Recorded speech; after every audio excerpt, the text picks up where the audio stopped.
परमात्मा क्या चीज है, परमात्मा का रूप क्या है, परमात्मा कहाँ का रहने वाला है, परमात्मा का और अपना क्या संबंध है, तो परमात्मा से मुझे क्या प्राप्ति होती है। एक एक बात हल करो। परमात्मा क्या चीज है? क्या चीज है? जब कहते हैं परमात्मा,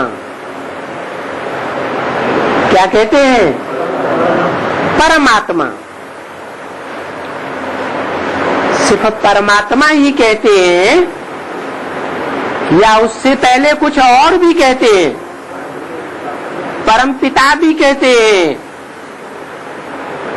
परमात्मा बाद में कहते हैं। क्यों कहते हैं? परमात्मा परमपिता क्यों नहीं कहते? कोई कारण होगा। शंकर शिव क्यों नहीं कहते? शिव शंकर क्यों कहते हैं? क्यों कहते हैं? अरे हीरालाल एंड सन्स कंपनी, बच्चों का नाम बाद में, बाप का नाम पहले क्यों बोलते हैं? क्योंकि बाप बड़ा है, बड़े के बड़प्पन को आगे रखना होता है और छोटे को बाद में रखना होता है। तो परमपिता परमात्मा कहते हैं तो बड़ा कौन है, छोटा कौन है?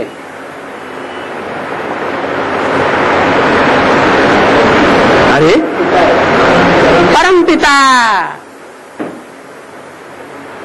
जिसका कोई पिता न हो, उसको कहते हैं परम पिता, सबका पिता।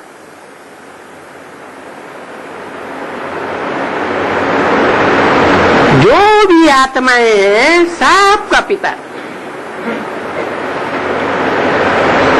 इस सृष्टि रूपी रंगमंच पर जो भी पार्ट बजाने वाली आत्माएं हैं, जन्म मरण के चक्र में आने वाली आत्माएं हैं, उनमें जो हीरो पार्टधारी है उनका भी पिता कौन? परम पिता। इसलिए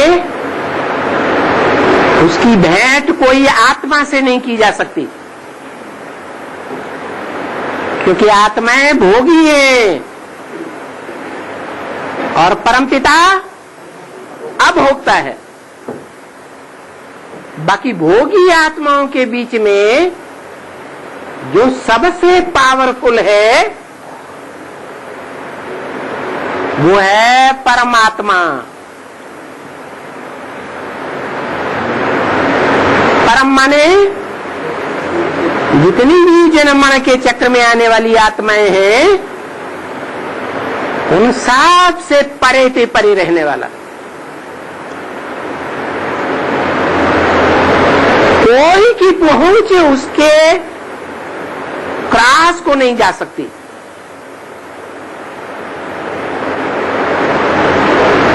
वो परम पार्टधारी है, हीरो पार्टधारी है, इसलिए और आत्माओं के मुकाबले परम है।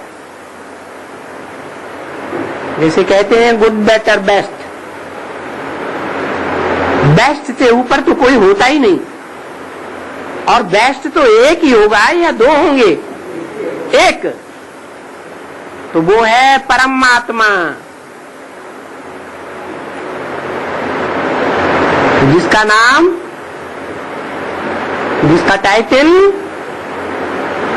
परमपिता शिव के साथ जोड़ा जाता है। इसलिए शिव शंकर भी कहते हैं, परमपिता परमात्मा भी कहते हैं। बाकी 33 करोड़ देवताओं में से या 500 करोड़ मनुष्यों में से कोई भी आत्मा ऐसी नहीं है जिसका नाम उसके साथ जोड़ा जाए। इसलिए परमात्मा शिव का मुकर्रर रथ है, जिसमें आकर के परमपिता शिव सारी सृष्टि के आदि मध्य अंत का ज्ञान सुनाते।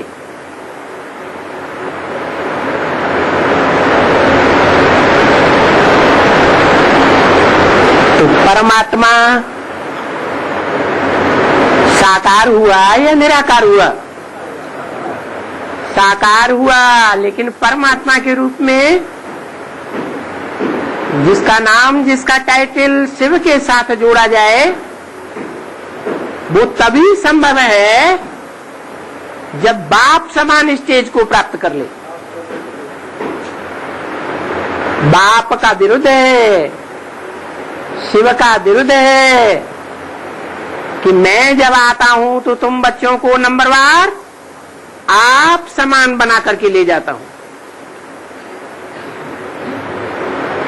निराकारी बनाकर ले जाता हूं। तो निराकार स्टेज धारण करने में अव्वल नंबर कौन हुआ?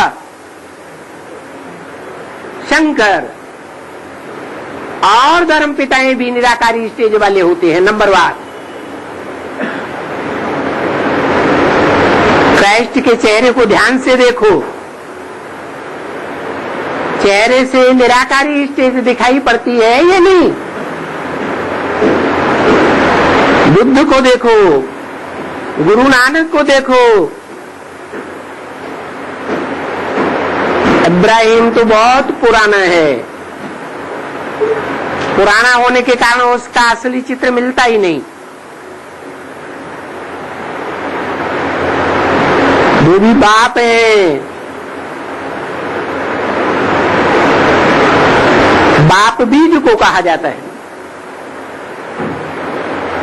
बीज अति सूक्ष्म स्टेज वाला होता है,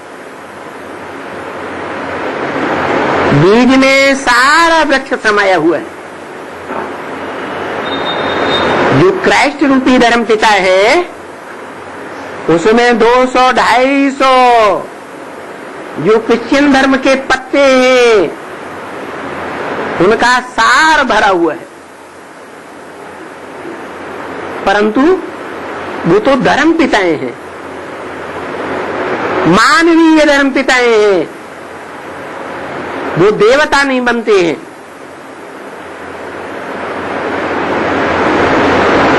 और ये तो देवताओं का भी बाप है, राक्षसों का भी बाप है, मनुष्यों का भी बाप है, जिसे कहते हैं शंकर। तो शंकर नामधारी गॉड फादर शिव का मुकर्रर रथ है। हर जन्म के लिए मुकर्रर नहीं है। वो शिव एक ही जन्म में आता है, एक जन्म के लिए मुकर्रर है।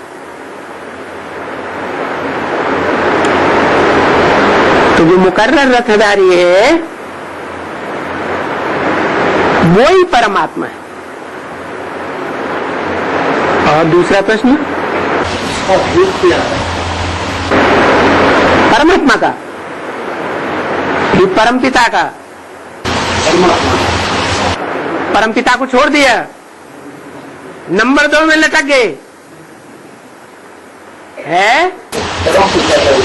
परमपिता का रूप ज्योति बिंदु, मेरा नाम ही है शिव, और मेरा रूप है बिंदु। बिंदु का नाम शिव। मेरा ये नाम कभी भी बदलता नहीं है। जब रूप बदलते हैं तो नाम भी बदल जाता है। मां के रूप में आते हैं तो ब्रह्मा का नाम रूप हो जाता है,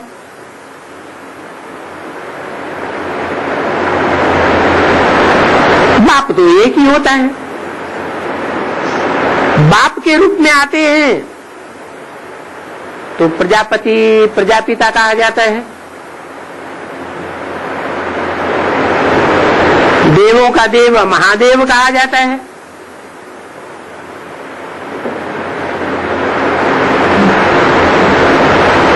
मेरे अनेक नाम हैं,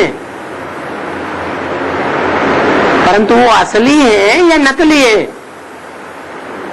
है? बदलने वाले हैं या सदाकाल का कोई नाम है? वो सब नाम बदलने वाले हैं। मेरा असली नाम शिव ही है, सदा कल्याणकारी।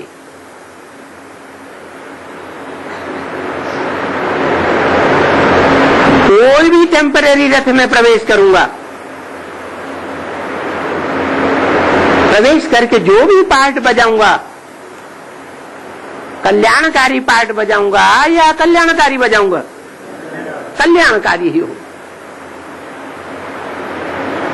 चाहे ब्रह्मा में आकर के स्थापना का पार्ट बजाऊं, वो भी कल्याणकारी। शंकर में आकर के सारी सृष्टि का विनाश की वाणी चलाऊं, गूंजी विनाश की वाणी फिर भी कितनी कल्याणी। तो भी मैं कल्याणकारी पार्ट बजाता हूं उस मूर्ति के द्वारा, या कल्याण करता हूं, कल्याणकारी पार्ट बजाता हूं। मेरा नाम शिव है और मेरा असली नाम और रूप बिंदु है। बाकी तो काम के आधार पर अनेक नाम पड़ गए।